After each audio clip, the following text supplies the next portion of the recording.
AITA for exposing my brother after he removed my name from his award nomination? My name is Beatrix. I have an older brother named Nolan, and for most of my life I was the daughter people described with tight smiles and careful words, while Nolan got introduced like he had personally invented loyalty. He was dependable. He was generous. He was the one my parents bragged about at dinners, fundraisers, holidays, and even random grocery store run-ins where nobody asked. I was the difficult one. Difficult in my family meant I remembered details. It meant when my mother, Marianne, said Nolan had chosen the necklace for her birthday, I remembered that I was the one who had picked it up, wrapped it on my kitchen counter, and reminded Nolan to Venmo me his half. He never did. When I said, "Can you at least sign the card yourself?" my mother sighed and said, "B, why do you always have to make gifts feel like accounting?" It meant when Nolan promised my father, Richard, he would cover a payment for a family event and then forgot. I got the call 2 days before the deadline. "Can you just handle it for now?" my dad would say, using the same voice he used when asking someone to move a car out of a driveway. "Nolan's swamped and this needs to be done." Then at the event, Nolan would get a clap on the shoulder. "Good man," my father would say. "Always comes through."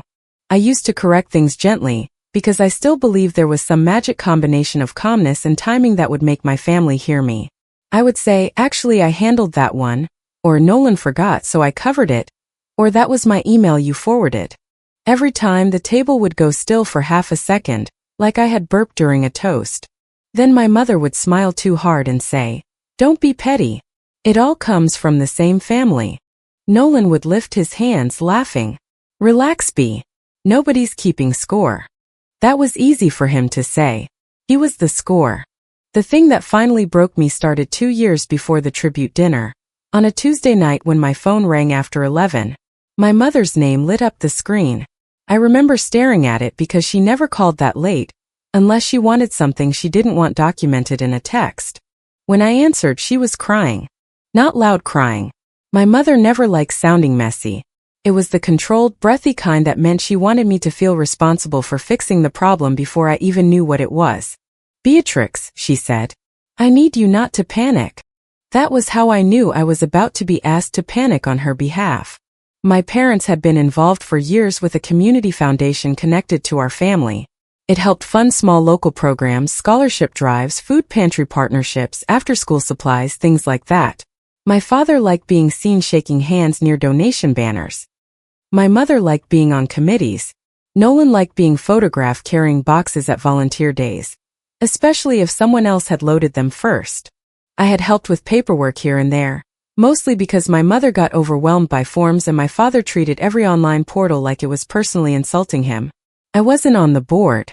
I wasn't the public face. I was just the person they called when something had to be untangled quietly. That night, my mother told me the foundation had a problem. Then another problem. Then 5 more. There were overdue invoices. A vendor was threatening to stop working with them. A compliance document had not been submitted correctly. A major donor had emailed the board saying they were reconsidering their support because communication had become disorganized. A bank transfer had been delayed because someone had entered the wrong routing details.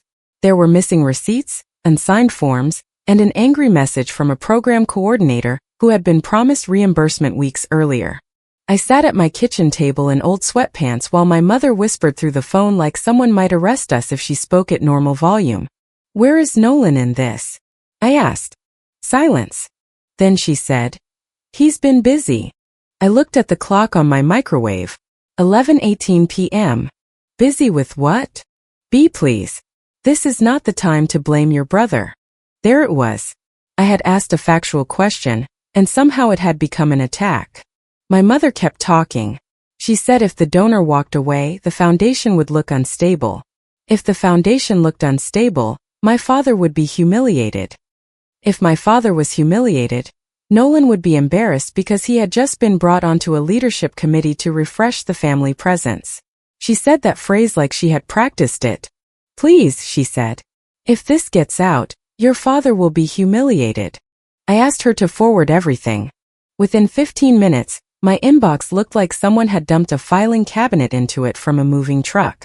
Scanned invoices, half-filled PDFs, screenshots of text messages, a spreadsheet with tabs named things like Final Maybe and New Final, and Use This One. Email chains where 3 different people had asked Nolan for updates and he had responded with, "Looping back soon," then disappeared for 10 days. I should have said no. I know that now. But my mother was crying, and part of me was still trained to believe that if I fixed enough problems, someone would eventually notice the difference between reliability and publicity. So I fixed it. I stayed up until almost 3 in the morning that first night sorting the documents by urgency. I paid one balance myself because the vendor needed confirmation before the next morning, and my mother kept saying she couldn't wake my father. It wasn't a life-destroying amount of money, but it was enough that I felt it. I drafted an email to the donor explaining the corrected timeline, the new documentation process, and the specific steps being taken. I made it sound professional, steady, and boring because boring is what you want when people are worried their donation is going into a circus. I built a compliance checklist. I rewrote the reimbursement process in plain English. I emailed Grant, a board member I had met twice, and asked him to confirm exactly what the board needed by Friday. I did not pretend to be anyone else. I signed my own name. I was careful because I have always been careful. The next few days were a blur of phone calls during lunch breaks, emails after midnight, and my mother sending me frantic texts with too many question marks. Did you see this? Can you answer him? Your father is asking if this is fixed yet. Please don't mention Nolan forgot that meeting. That last one stuck with me. I stared at it in the grocery store parking lot with a bag of frozen vegetables sweating on the passenger seat. Not please don't mention Nolan missed the meeting. Not please don't mention Nolan failed to do the thing he volunteered to do. Forgot. Like it was a set of keys. I typed back. I'm not trying to embarrass him. I'm trying to fix the foundation. My mother replied, I know. You're stronger than he is. At the time I let that sentence soften me. That was the trick with my mother. She could make exploitation sound like a compliment. By the end of the week the urgent bill was handled, the donor had agreed to stay, the compliance paperwork had been corrected, and Grant had sent me a short thank you email. Beatrix, thank you for stepping in so quickly and organizing the recovery documents. This was extremely helpful. I saved it because I save things by habit. I didn't know yet that it would become evidence. A few weeks later, we had dinner at my parents' house. Nothing fancy, just roasted chicken, salad, bread warming in a basket. My mother moving around the table pretending not to check whether everyone had enough while also needing everyone to notice how much she had done. Nolan arrived 20 minutes late with a bottle of wine and a grin. My father stood up like the mayor had entered. There he is, he said. The man of the hour. I looked up from my plate. Nolan laughed. What did I do now? My father raised his glass. You stepped up when the foundation needed you. That's what you did. The fork in my hand stopped halfway to my mouth. My mother didn't look at me. My father continued. A lot of people talk about family responsibility. Nolan showed it. I'm proud of you, son. Nolan's eyes flicked toward me for 1 second. Then he gave a humble shrug. Just did what needed doing, he said. It was such a small lie in such a normal room. That was what made it feel so ugly. There was no dramatic music, no villain speech. Just my brother letting praise settle on his shoulders like a coat he had stolen from my chair. I set down my fork. Actually, I said, keeping my voice even, I handled most of the recovery work. Grant can confirm that. My mother's face tightened. Don't correct your father at the table, she said. I'm not correcting him to be rude. I'm correcting him because it's not true. Nolan leaned back and made that soft little laugh he used when he wanted an audience to think I was being intense. Come on. Nobody said you didn't help. You didn't help, I said. The table went quiet. My father put his glass down carefully. That's enough, Beatrix. I looked at him. Enough of what? This tone. That was my father's move. He never had to answer the point if he could object to the sound of it. After dinner, my mother followed me into the hallway while I was getting my purse. You embarrassed him, she whispered. He took credit for work he didn't do. Your brother is sensitive about these things. Everyone expects him to be the responsible one. I actually laughed once because I thought I had misheard her. So because everyone thinks he's responsible, I have to pretend he was? Her eyes filled with tears instantly. She was good at that too, summoning moisture like a courtroom exhibit. You don't understand what it's like for him. He has pressure. Your father sees himself in Nolan. If people knew he dropped the ball, it would crush him. And what does it do to me? She touched my arm. You are stronger than he is. You don't need the recognition. There it was again. That time it didn't soften me. Clarified something. My mother knew. My father knew. Nolan knew. This was not confusion. It was a decision. After that, I stopped arguing and started saving everything. I made a folder on my laptop called Foundation. Inside it, I saved the scanned invoices my mother had forwarded, the bank confirmation for the urgent payment I made, the donor email I drafted, Grant's thank you letter addressed to me, screenshots of my mother's texts. I saved Nolan's messages too, including one from a month after the dinner. He had texted, "Can you just let Mom say it was me? It looks better for the committee stuff." I had stared at that message for a long time before replying. "So you know it wasn't you." He answered, "Don't be weird. It's all family." I saved that too. My family only respected proof when denial stopped working. For a while I thought the folder would just sit there forever. Felt petty sometimes having it. Then I would get another call from my father asking if I could take a quick look at something Nolan had ignored, or another family dinner where someone called Nolan the dependable one while asking me why I looked tired, and the folder felt less petty. It felt like a fire extinguisher.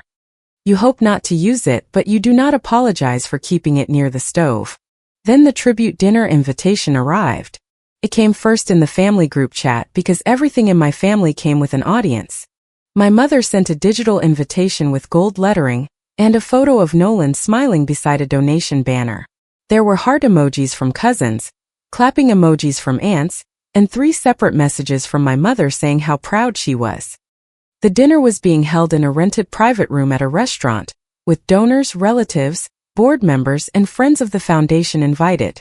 Nolan had been selected as the face of a new community campaign. "Our own Nolan," my Aunt Elaine wrote. "Always knew he had that generous spirit." I stared at my phone, thumb hovering over the keyboard. Before I could type anything, a private message from my mother appeared. "Beatrix, please be gracious about this. For once, let your brother have the room." I read it twice. For once. As if Nolan had spent his life standing politely in corners while I consumed applause by the pound. A few minutes later my father emailed me. My father always used email when he wanted to sound reasonable, like a judge issuing a written opinion. "Beatrix, your mother is concerned you may have feelings about Nolan's recognition. I understand family dynamics can be complicated, but this event is important to the foundation and to your brother. Please do not use the evening to revisit old disagreements. Nolan needs this more than you do. Dad." I sat there with my laptop open and felt a strange calm settle over me. Not sadness. Not rage. Recognition. They were not worried Nolan would lie. They were worried I would tell the truth. The official event email came the next day. It had parking information, dinner details, a donation link, and an attachment labeled Campaign Leadership Nomination Packet. I almost didn't open it. I told myself I already knew the general shape of the lie, and I did not need to stare at it. But I opened it. That was the moment the old version of me died quietly in my chair. The packet had Nolan's photo on the front, followed by a short biography and a statement about his work with the foundation. The language was polished, donor-facing, and disgusting. During the foundation's most difficult season, Nolan coordinated the recovery of overdue vendor accounts, re-established donor confidence through direct communication, and helped stabilize compliance procedures. My hands went cold. I kept reading. He did not just let people assume. He had signed his name under the lie. Worse, I recognized the phrases. "Re-established donor confidence" was from the email I drafted. "Stabilize compliance procedures" was from the checklist I had sent to Grant. The sentence about overdue vendor accounts was dressed up, but the bones of it came from my own summary. I opened my foundation folder. Then I opened a new one and named it Tribute Dinner. I did not plan to attack first. I want that understood. I did not wake up that morning thinking, great, tonight I ruined my brother in a banquet room. I printed nothing dramatic. I made no secret recording. I hacked nothing, stole nothing, forged nothing. I put together clean copies of documents that already belonged to me or had been sent to me. I made a simple slide deck because I knew if I had to speak from emotion, my family would call it bitterness. If I showed dates, names, and words, they would have to work harder. Slide 1 was Nolan's nomination statement. Slide 2 was my original donor email, dated 2 years earlier, with the matching language highlighted. Slide 3 was the bank confirmation showing I paid the urgent vendor balance. Slide 4 was the email from Grant thanking me for organizing the recovery documents. Slide 5 was Nolan's text. Just let mom say it was me. It looks better. Slide 6 was my father's email. Nolan needs this more than you do. Slide 7 was my mother's text. Please don't mention Nolan forgot that meeting. I stared at that last slide for a long time. Then I removed it. Not because it was irrelevant, but because I could already hear my mother saying I had humiliated her by showing a panicked text. I didn't need every blade in the drawer. I only needed enough to cut the lie open. I saved the full evidence packet as a PDF. I copied it to a flash drive. I put my laptop in my bag. Then I went to the dinner. The private room looked exactly like my mother wanted it to look. Warm lighting, long tables, white napkins folded into shapes nobody needed, small centerpieces, donation envelopes near each plate, and QR codes printed on little cards. A projector screen stood near a small stage. A slideshow looped photos of Nolan at foundation events. Nolan smiling with donors, Nolan holding boxes, Nolan shaking hands with people who probably believed he knew where the boxes were going. The printed program at my seat had Nolan's face on the front. Inside there was a tribute paragraph. I read it while people took off coats and kissed cheeks around me. Nolan's steady leadership helped guide the foundation through one of its most difficult seasons. I felt my pulse in my neck, but my hands stayed still. My mother appeared beside me in a dark dress, smiling for the room before she leaned down close enough that only I could hear. Remember what we talked about, she said. I looked up at her. You talked. I read. Her smile flickered. Beatrix, please. Not tonight. I'm here for dinner, I said. That's all. She studied my face like she was trying to find the fuse. My father came over next. He didn't hug me. He put a hand on the back of my chair. Good to see you came, he said. I was invited. Let's keep things pleasant. That depends on whether pleasant means honest or quiet. His jaw moved once. Don't start. That was funny, really. I had not started anything in years. I had only cleaned up after other people's beginnings. Dinner began with salad, bread, polite conversation, and my Aunt Elaine asking me if I was keeping busy, in the tone people use when they don't want a real answer. Elaine had always believed my mother's version of me. Sharp, cold, not as family-minded as Nolan. She wasn't cruel exactly. She was the kind of relative who thought being uninformed made her neutral.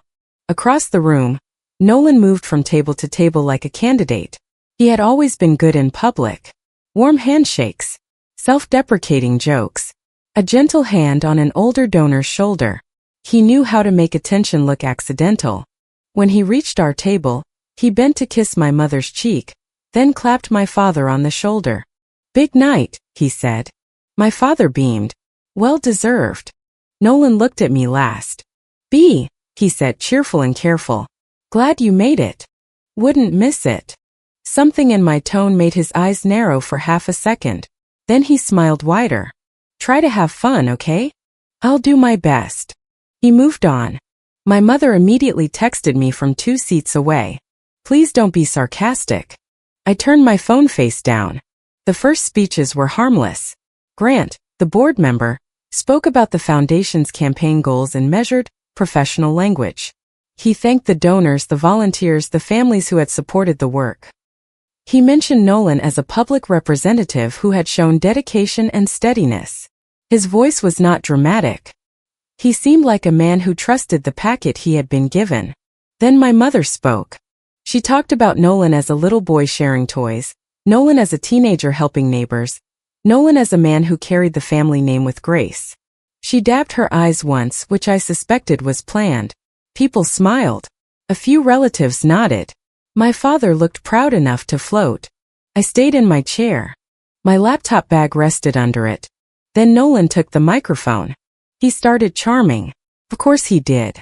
He thanked the foundation, the board, the donors, our parents. He made a joke about not deserving such a nice photo on the program because he had apparently been running on coffee and panic for years. People laughed.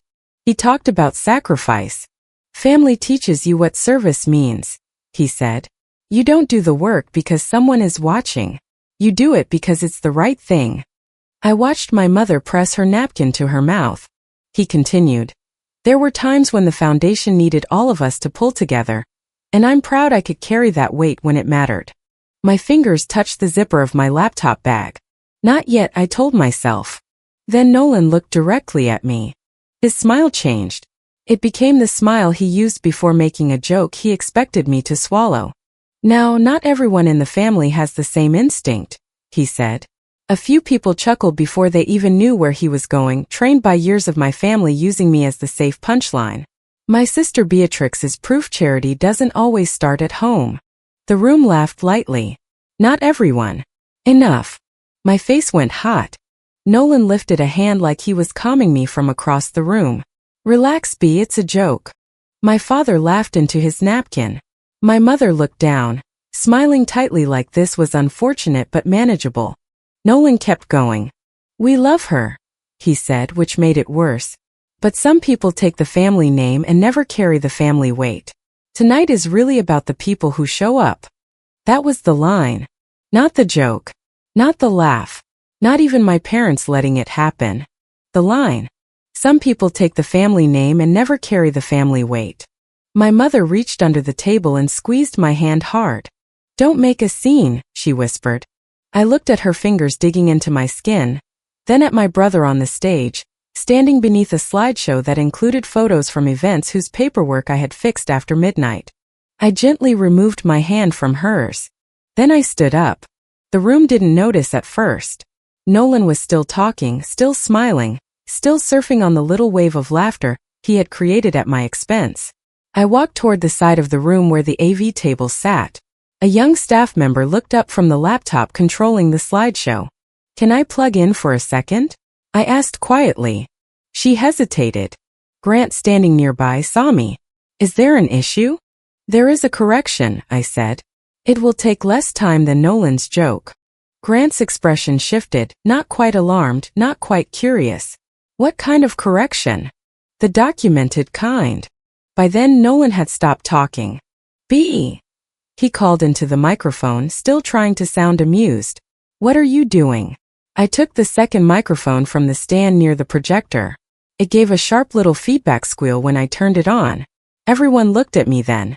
My mother was pale. My father had both hands flat on the table. I could feel my heart hammering, but my voice came out calm. If we're talking about who carried the family weight, I said, then everyone deserves the complete version. Nolan's smile thinned. This is exactly what I mean, he said. You always make things ugly. I'm not asking anyone to take my word for it. I plugged my laptop in. The slideshow of Nolan vanished. The screen went blue for one breath. Then my first slide appeared. Nolan's nomination statement. During the Foundation's most difficult season, Nolan coordinated the recovery of overdue vendor accounts, re-established donor confidence through direct communication, and helped stabilize compliance procedures. I didn't rush. I let people read it. This is the statement attached to Nolan's nomination packet, I said. The one sent to donors before tonight. He signed it. Nolan stepped forward. Okay, that's enough. No, I said. That's the beginning. I clicked to the next slide. My email to the donor from 2 years earlier appeared beside the highlighted phrases in Nolan's statement. Re-establish donor confidence through direct communication. Stabilize compliance procedures. I heard whispers start at the tables. This email was sent by me, I said. 2 years ago. The night after my mother called me because the foundation had overdue invoices, missing documents, and a donor ready to walk. My mother stood halfway. Beatrix, please. I looked at her. Not here? That's what you were going to say, right? She froze. I clicked again. The The bank confirmation appeared. I had covered the urgent vendor balance. My name, the date, the amount partly redacted, because I wasn't trying to turn the room into a financial gossip column. This is the urgent vendor balance I paid so the foundation would not lose service before the board could sort out the account issue. I was reimbursed later. Quietly. Grant stepped closer to the screen. I clicked again. His thank you email appeared. Beatrix, thank you for stepping in so quickly and organizing the recovery documents. This was extremely helpful. Grant's face changed. Not dramatically. He was too professional for that. But I saw the moment recognition landed. I remember this, he said softly. The room heard him. Nolan grabbed for the microphone on the podium. This is insane. She's pulling up random emails because she's mad I got recognized. I clicked again. Nolan's text filled the screen. Can you just let Mom say it was me? It looks better for the committee stuff. The room went very quiet. I turned toward Nolan. This is not my interpretation, I said. These are your words. His face flushed red from his collar upward. That was out of context. Then explain the context. He opened his mouth. Nothing came out. My father stood. That's enough, Beatrix. No, Elaine said.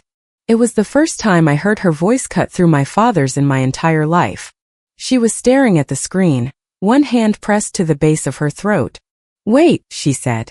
Marianne, did you know about this? My mother didn't answer. Elaine turned to my father. Richard. My father looked furious but not surprised. That told the room plenty. Clicked one more time. My father's email appeared. Nolan needs this more than you do. I did not read the whole thing out loud. I didn't have to. Elaine sat back like someone had pushed her. So all those years, she said slowly, you let us think she did nothing? My mother started crying then, but this time it didn't move the room the way it usually did. She is humiliating us, my mother said. In front of everyone. I turned off the laser pointer I had been using to highlight the lines. My hand was steady now. No, I said. I'm returning the truth to the people who stole it. Nolan came down from the stage. For 1 second I thought he might physically try to close my laptop, but Grant moved before he could. He didn't touch Nolan. He simply stepped between Nolan and the AV table. Mr. Nolan, Grant said, voice controlled. Did you personally verify the statement attached to your nomination? Nolan laughed, but it cracked in the middle. Grant, come on. This is family drama. It is a donor-facing document. I need you to answer the question. Nolan's eyes darted to my parents. My father said, this is not the appropriate venue. Grant didn't look at him. Unfortunately, this is the venue where the statement was presented. That sentence did more damage than anything I could have said. The donors at the front table had stopped pretending not to listen. One woman was whispering to her husband. Another had pulled the program closer and was comparing it to the screen. A cousin who had sent clapping emojis in the group chat was staring at her plate. Nolan pointed at me. You couldn't let me have one night? I almost laughed, but it would have come out too sharp. You built a reputation out of my silence, I said. Don't call it jealousy when I finally stopped donating it. His face twisted. You're selfish. You always were. You had to ruin this because you can't stand not being praised. I didn't ask to be praised. I asked not to be erased. There's a difference. My mother reached me then, voice shaking and low. A good daughter protects her family. I looked at her, really looked at her. The woman who had called me crying at 11 at night. The woman who had watched me fix her crisis, then asked me to disappear from the story because my brother's ego was apparently a public trust. Family comes first, stopped working on me, I said, when I realized I was never included in the word family. My father walked over, taller than me, voice cold. Leave before this gets worse. I nodded. I will. My mother exhaled like she had won something. Then I held up my phone. After I send the evidence packet to Grant and the board members listed on the event email, and the donors who received Nolan's nomination packet. Nolan snapped. You wouldn't. I looked at him. You signed it. I attached the PDF I had prepared. I included the nomination statement, my original emails, the payment confirmation, Grant's thank you note, Nolan's text, and my father's email. I kept the subject line plain. Documentation related to Nolan's nomination statement. No insults. No dramatic language. No commentary. Just documents. The room watched me send it.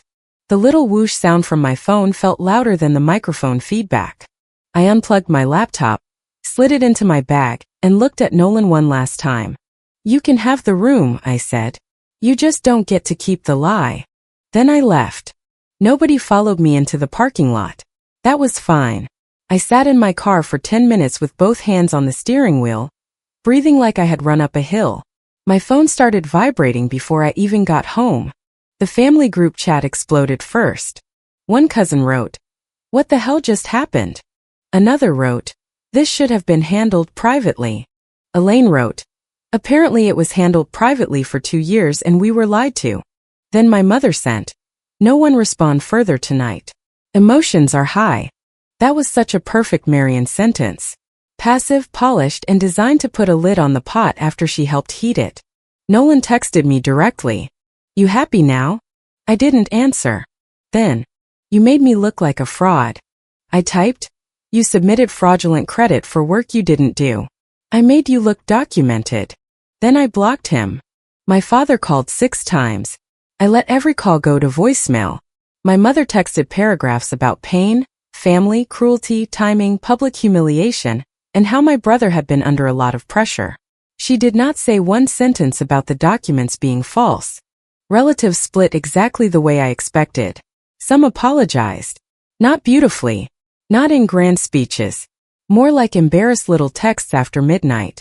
I didn't know. "I'm sorry I believed what they said.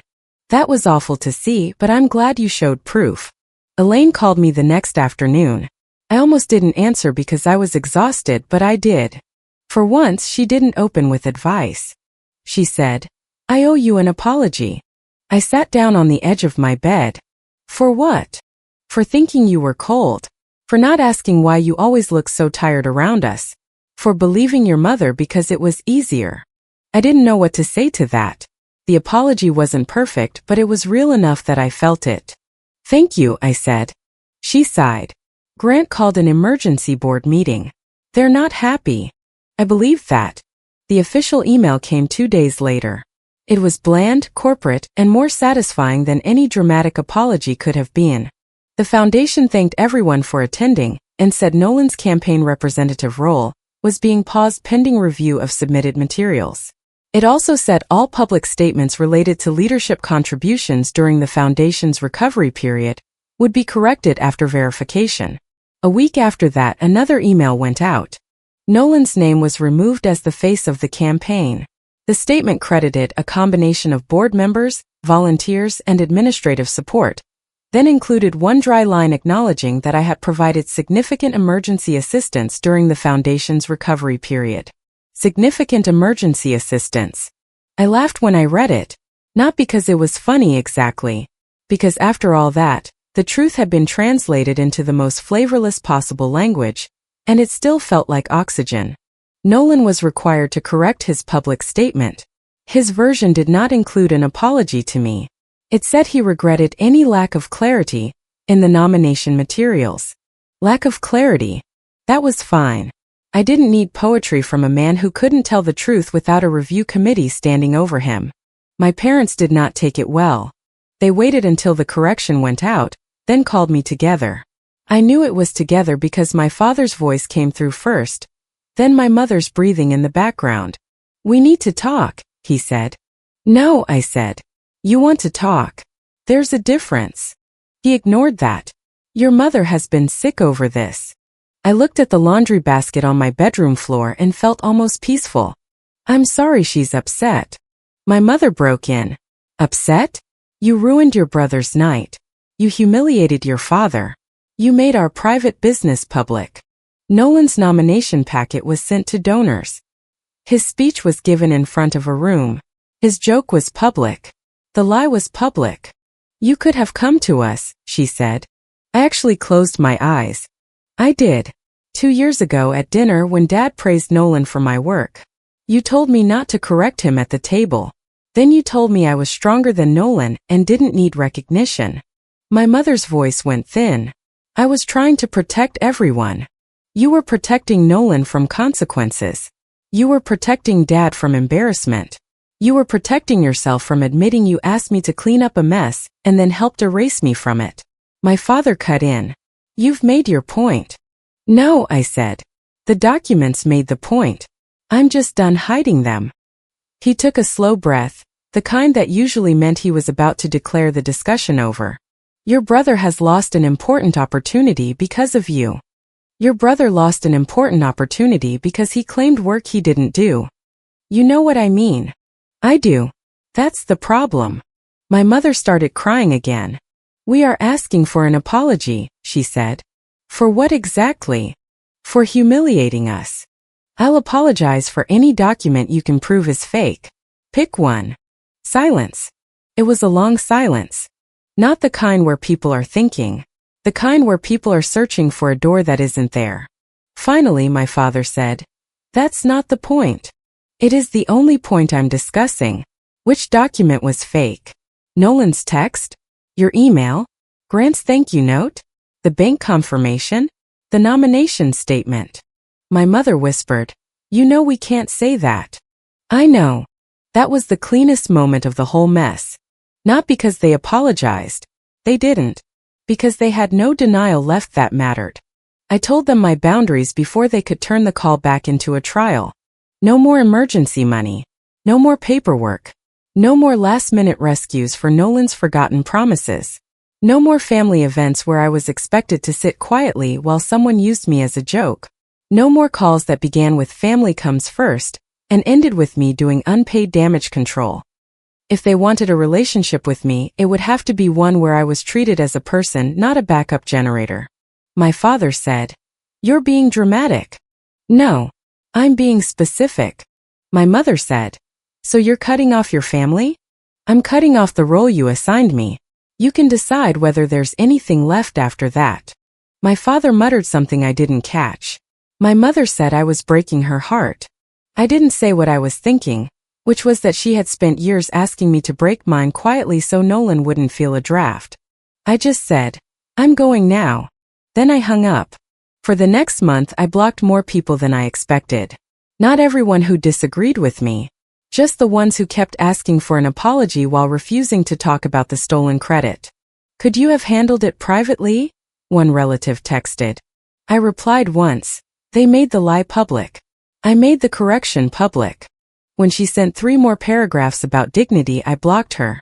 Nolan tried to reach me through a cousin, then through Elaine, then through my mother. His message was always the same shape. I had gone too far, I had embarrassed him. I had made people question his character. Elaine told me she finally said to him, people are questioning your character because they saw it in writing. I almost sent her flowers for that. Grant called me once after the review. He was professional, careful, and clearly uncomfortable. I want to apologize for not verifying the materials more thoroughly, he said. We relied on family-submitted context in a way we should not have. I appreciate that. For what it's worth, the board recognizes that your assistance was materially important during that period. Materially important.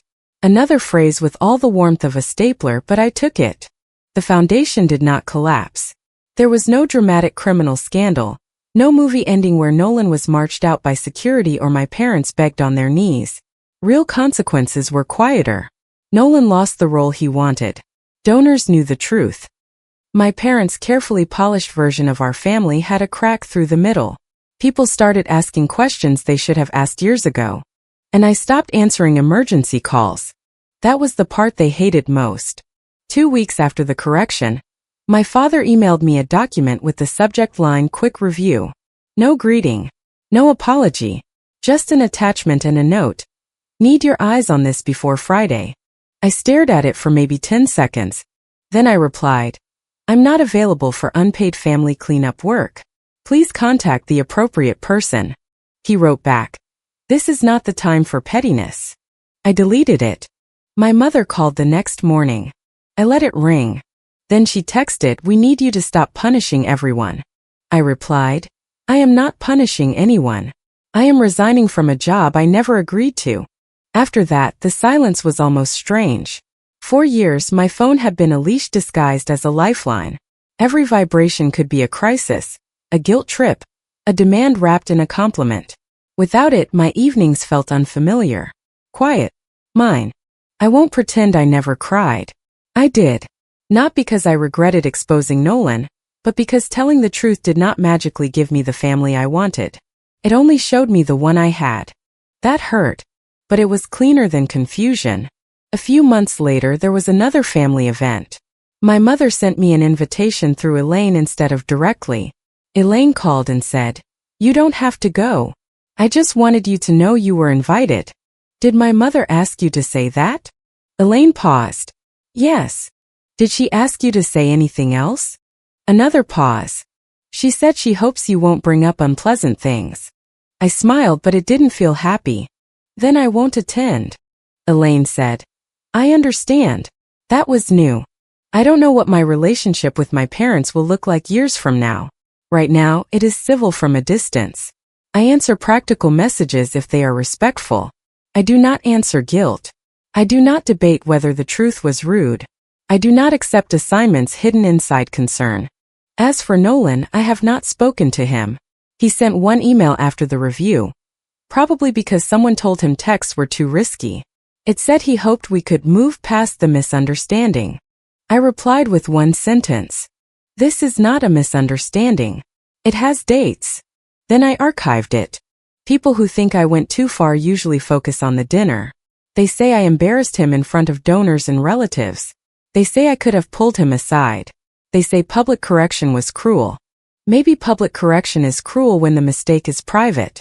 But Nolan's lie was printed in a program, attached to a donor email, spoken into a microphone, and sharpened into a joke at my expense. My parents sat there ready to manage my reaction instead of his dishonesty. They laughed when he made me the family punchline. My mother squeezed my hand and told me not to make a scene while my brother stood on a stage built partly from my work. I did not scream. I did not throw anything. I did not invent a story to hurt him back. I showed the paperwork. For years, my family treated my silence like a resource they owned.